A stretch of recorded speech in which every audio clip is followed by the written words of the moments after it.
outrage coming to a head in over 20 cities. Protesters in Minneapolis defying a curfew, taking to the streets, and some setting fires. In Atlanta, massive crowds clashing with police. In New York, this police car torched and highways brought to a standstill in LA. The latest on the chaos in the streets overnight. Facing charges, former police officer Derek Chauvin charged with murder. Please, I can't breathe. How long prosecutors say he had his knee on George Floyd's neck before he became non-responsive. The Twitter fallout this morning, President Trump feeling the backlash over his tweet about handling the protests. It's history. I've heard that phrase for a long time. I don't know where it came from, where it originated. Why Twitter and Facebook handled his comments so differently. Road to recovery. More states and cities relaxing their coronavirus restrictions. But the new concern this morning, a person who partied at the Lake of the Ozarks testing positive. Did that person attend this crowded pool party? Ready for liftoff? It's attempt number 2 for the first manned space flight to take off from the U.S. in nearly a decade. The tricky forecast for mission managers this morning. Live from ABC News in New York, this is Good Morning America. Hey, good morning, everyone. It was sadly a night of rage across much of America. The epicenter of the protests, of course, Minneapolis. That's the city where George Floyd died after nearly 9 minutes with his neck under the knee of a police officer. And both Minneapolis and neighboring St. Paul declared curfews, but demonstrators defied those orders, and police officers say shots were fired at them. The governor says he understands the outrage, but overnight he told the protesters, you need to go home. The protest came despite the fact that former officer Derek Chauvin was arrested and charged with third-degree murder. The anger in the streets spreading to at least 20 cities across the country, from Los Angeles to Denver to New York City and many more. The common refrain, I can't breathe. The words Floyd said over and over before he died. Now, we will get reaction to all of that from Floyd family attorney Lee Merritt. But first, we have team coverage, including the latest on the investigation into the other officers who were on the scene when Floyd was begging for mercy. Let's start with ABC's Alex Perez in Minneapolis. Alex, good morning to you. A tough morning here, Whit. I want you to take a look behind me here. There are scenes like this one across this city. Buildings completely destroyed, still smoldering. The Pentagon is readying the Army, several units to be deployed if needed. The unrest is growing. Overnight, outrage in the cities across the country over the death of George Floyd while in police custody.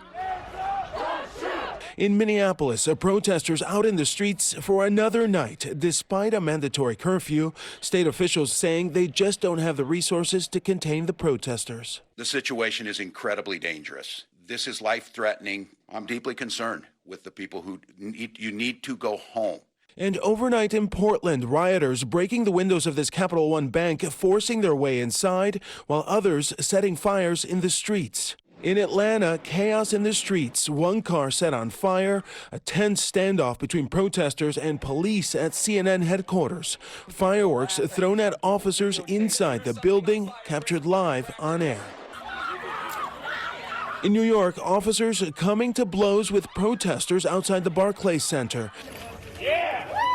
At least 150 people arrested, protesters burning a Blue Lives Matter flag on a burnt-out NYPD van. In Los Angeles, demonstrators flooding the highway, bringing traffic to a halt. And in Oakland, several officers injured from objects thrown by protesters there, some setting a fire on a downtown street. The fourth day of demonstrations come after Derek Chauvin, the white former Minneapolis police officer at the center of the firestorm, was arrested. His mugshot released overnight and charged with third-degree murder of George Floyd. Please, I can't breathe. Please, man. Please, man. That difficult-to-watch video showing Chauvin jamming his knee into Floyd's neck while Floyd is handcuffed, pinning him on the ground, the horrified crowd begging him to stop. According to prosecutors, the defendant had his knee on Mr. Floyd's neck for 8 minutes and 46 seconds in total. 2 minutes and 53 seconds of this was after Mr. Floyd was non-responsive. Police are trained that this type of restraint with a subject in a prone position is inherently dangerous. Police initially said Floyd resisted officers and noted he appeared to be suffering medical distress. He has been charged with third-degree murder. We are in the process of continuing to review the evidence. There may be subsequent charges later.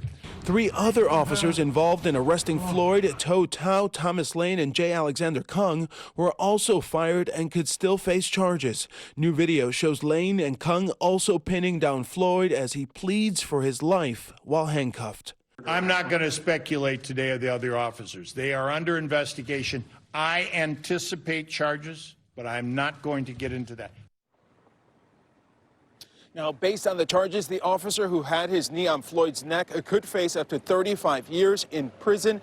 His wife says she's devastated by Floyd's death and has filed for a divorce. Dan? All right, thank you, Alex. Really appreciate it. We're going to turn now to the reaction to the arrest of the fired police officer Derek Chauvin from Floyd's family and supporters to celebrities weighing in now. And ABC's Marcus Moore is also right there in Minneapolis this morning. Good morning to you, Marcus. Well, Dan, good morning. We are just outside the corner store where George Floyd lost his life, and you can see the memorial in the distance. It is continuing to grow, along with calls for justice across the country. The anger and sadness over George Floyd's death at the hands of a police officer seen across the nation. Now friends and family are speaking out about the arrest of Derek Chauvin as we learn new details about Floyd's past. According to the owner of this Minneapolis nightclub, both Floyd and Chauvin work security. The owner telling me about Floyd's time at the club. Sweet as pie, very respectful. Big smile. Floyd's family and friends enduring a nightmare. Our affiliate KSTP with Floyd's girlfriend as she learned of Chauvin's arrest. This is the piece of justice. This is the first piece, and it needed to. It needed to be done. It's not fair to her or her sister. Floyd's daughter overwhelmed. Her mother, Rose Hudson, embracing her as she bravely spoke for the family. They hurt these girls really, really bad. My daughter had to see her daddy be killed on live TV. Their loss felt across the country. Floyd's longtime friend, former NBA player Steven Jackson, and Academy Award winner Jamie Foxx appearing together at a rally. I'm at the point now where I'm tired of being a bigger person, giving love to every race, and we not getting it in return. We're not afraid to stand. We're not afraid to stand. We're not afraid of the moment. The call for justice growing on social media, with celebrities like Oprah sharing this message on Twitter. We speak your name, but this time we will not let your name be just a hashtag. Tennis star Coco Gauff posting this to TikTok, and Beyonce sharing this heartfelt video on Instagram. We're broken and we're disgusted. We cannot normalize this pain. Celebrities like Beyonce and Jamie Foxx joining a chorus of celebrities calling for justice. And Colin Kaepernick, in a partnership with his Know Your Rights camp, has offered to pay for the legal representation for protesters who are arrested here in Minneapolis. He wrote on Instagram, quote, "We must protect our freedom fighters." Guys. And Marcus Moore for us. Thank you. Now to the response to this from President Trump. On the one hand, tweeting about looting and shooting, and on the other, speaking with George Floyd's family to offer his support. ABC's Rachel Scott has more now from Washington. Good morning to you, Rachel. Eva, good morning. President Trump said he did not know the racist history behind the phrase, "When the looting starts, the shooting starts." It took him about 13 hours after he initially tweeted that to try and explain, eventually clarifying he was not calling for violence against protesters. Outside the White House, chants of "Let him breathe." The protests sending Secret Service scrambling, putting the White House in lockdown. Hours earlier, President Trump walked away from reporters without addressing the outrage over the death of George Floyd. And the president fueled even more of it. As protests spread across the nation, he tweeted, "These thugs are dishonoring the memory of George Floyd, and I won't let it happen," adding, "Any difficulty and we will assume control. But when the looting starts, the shooting starts. That phrase can be traced back to the 1960s. Miami's police chief at the time used those same words, calling for violence against blacks. Later, the president said he was unaware of the racist history. I've heard that phrase for a long time. I don't know where it came from, where it originated. Twitter marked his comments as a violation, saying it glorified violence. The president posted that same message on Facebook, but the social media platform decided to stay out of it. Overnight, Facebook CEO Mark Zuckerberg said, while he disagrees strongly with how the president spoke about this, he believes people should be able to see this for themselves. Those who did weighing in. This is no time for incendiary tweets. It's no time to encourage violence. Former President Barack Obama speaking out about Floyd's death too, writing, "For millions of Americans, being treated differently on account of race is tragically, painfully, maddeningly normal," adding it is time for a new normal. After a wave of criticism, President Trump said he did speak to the family of George Floyd and expressed his sorrow. And as he called for peaceful protests, he also said he understood the hurt and pain of many Americans. Whit? All right, Rachel Scott for us in Washington, thank you. Joining us now is attorney Lee Merritt, co-counsel for George Floyd's family. Mr. Merritt, thank you so much for joining us on what is a difficult and painful morning in this country. I want to start with Officer Derek Chauvin, who has been arrested, charged with third-degree murder and manslaughter. The other officers have not been charged yet. I know Floyd's family was initially calling for first-degree murder, but are they satisfied with this first step? We see it as a move in the right direction, but no, we're not satisfied with this first step. We believe that the charges should be more severe and that there should be additional arrests and that those could have already been made by now. Now, we know that the initial preliminary autopsy also came out. It did not show that there was strangulation or asphyxiation as the direct cause of death, but instead the officers, the way they restrained him, combined with some of Floyd's health conditions and other factors. What do you think about that preliminary result? And I understand that you're actually calling for a separate independent autopsy. Concerning the preliminary result, we unfortunately have learned that we cannot rely on state-sponsored autopsies.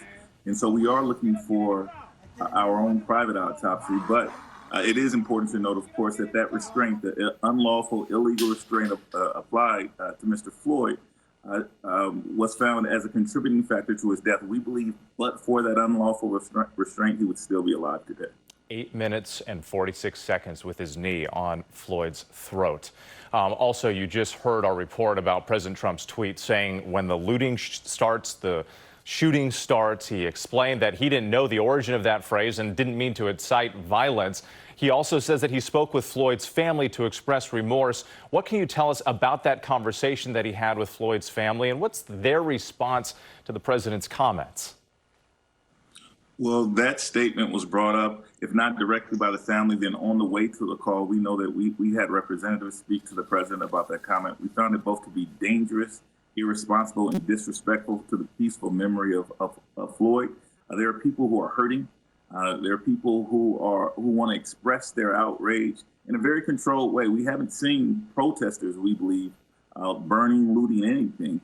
We have seen violence from law enforcement that instigated these protests, and we've seen interlopers come in with their own agenda. But for the president to use that statement broadly we found to be very, very dangerous. And of course, the fires and those clashes, it doesn't represent all of the protesters, but we have seen some vandalism. We have seen some violence, buildings set on fire. What is the message from Floyd's family to those who are out there on the streets who are demonstrating? We would like the same level of outrage about the burning, the looting, the fires, for the continued brutality of protesters. We've seen law enforcement officers target protesters for random acts of violence. I personally have been with the protesters in Minnesota, and we've seen law enforcement drive by and spray mace out of the windows at people who are simply standing around. So we're asking for the law enforcement community to stop agitating protesters. And we're, of course, asking for interlopers, arsonists, and people who are just interested in destruction and not freedom to stand down. All right, Attorney Lee Merritt, thank you again for your time. We truly appreciate it. Dan? Thank you, Whit. All of this Unrest and anger is, of course, playing out against a backdrop of an ongoing pandemic. This morning, the reopening is moving ahead even as the world nears 6 million cases and 14 U.S. states report an increase in cases. ABC's Trevor Ault has the latest on all of this. Trevor, good morning to you. Good morning, Dan. You know, it's a tumultuous time in this country, to be sure, and health officials are stressing that even as America's focus shifts in other directions, the threat of this virus is still very real, and people heading out in public for any reason still have to be really careful. With the worldwide COVID-19 case total expected to eclipse 6 million this weekend, the CDC issuing another grim prediction that the United States will pass 115,000 deaths by June 20th. The agency warning restless Americans that travel or camping may be especially dangerous and that staying home is the best way to protect yourself. The journey to this point has seemed very long, and unfortunately, the journey is far from over. Illinois now lifting its stay-at-home orders, suburban salons and retail stores reopening, and Los Angeles County allowing all salons, barbershops, and in-person dining to come back with safeguards. What would you like? Washington, D.C. restaurants are also returning. We're having to cross the street to bring the food from inside and everything, and the drinks. After the Department of Commerce said consumer spending nosedived 13.6% in April, the biggest drop ever recorded. We certainly will probably see some retailers not make it. And while every state continues to reopen, 14 of them and Puerto Rico are reporting an increase in cases, including Alabama, which had its highest caseload ever this week.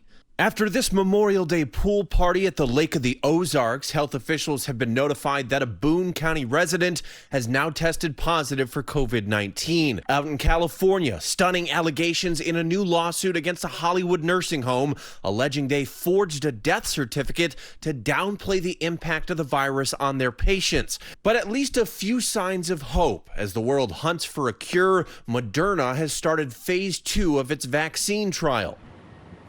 Now, one of the country's last holdouts to start the reopening process is, of course, right here in New York City. And officials say they continue to see good progress in controlling the virus here. The city's on track to start reopening June 8th, which is a week from Monday. Eva? All right. Thank you so much, Trevor. Now, for more on the launch from Cape Canaveral, let's go to Gio Benitez. Round 2. Here we go. Round 2, Eva. Good morning to you. Take a look behind me because that countdown clock is running again. But NASA and SpaceX, they're still looking at the forecast to decide if this is a go. And at the same time, we are seeing dramatic images from another SpaceX test. As NASA and SpaceX make a second attempt at launching American astronauts into space from U.S. soil, another SpaceX test suffers a major anomaly. Rest in peace, SN4. That was not nominal. It's gone. This was a test for the unmanned Starship prototype, a new spacecraft by the Elon Musk company SpaceX. Tests like this are critical steps in preparation for human spaceflight. And liftoff. While this historic launch with astronauts is a test flight, the Falcon 9 rocket has had 85 successful launches over the past 10 years. The big question now, will the bad weather scrub this next launch too? Why not wait till the weather is good? Why go through the whole process when you have lightning in the area and such? When we balance all of these things, there is always going to be uncertainty. Yeah, the weather here is just one factor. Now, right now, the U.S. Space Force tells us that there's a 50-50 chance that the weather here will be good enough for a launch at 3:22 p.m. this afternoon. If that doesn't work, they'll try again tomorrow afternoon. Eva? And I know you will be monitoring that forecast because this launch is very much contingent on that forecast. Let's get a check of your local weather as well. Hello and good morning, Washington. Meteorologist Alex Liggett here. Perfect weekend ahead of us. Temperatures in the lower 80s today, should be in the lower 70s on your Sunday, but low humidity both days this weekend. So that's the feature there. 74 Monday, back near 80 degrees on your Tuesday. Could see our first 90-degree day of the year on your Wednesday. We'll have all that and more this morning at 8 o'clock on Good Morning Washington here. Humidity plummets, of course, behind this front. First 90-degree day and a look at SpaceX.